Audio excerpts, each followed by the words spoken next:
Sa panibagong reaction video ko patungkol nga po kay Viancy at kay Erica, marami nga pong supporters ng Edrica ang bigay ng kanilang opinion.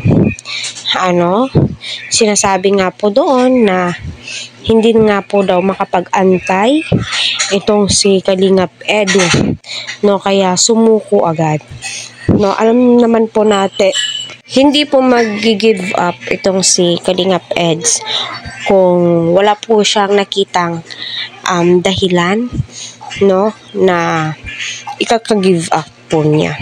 Hindi po susuko ang isang lalaki kung hindi magbibigay ng rason ang isang babae. So, ayun, tinuldukan nga po ni Kalingap Eds.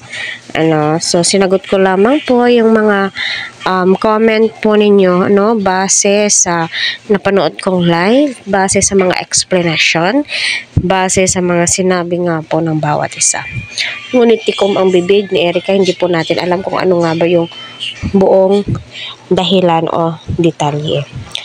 Gayon pa man, about naman po kay Viancy, sa binubuong tandem, ito po ay pang good vibes po lamang. Huwag po natin bigyan ng mali siya.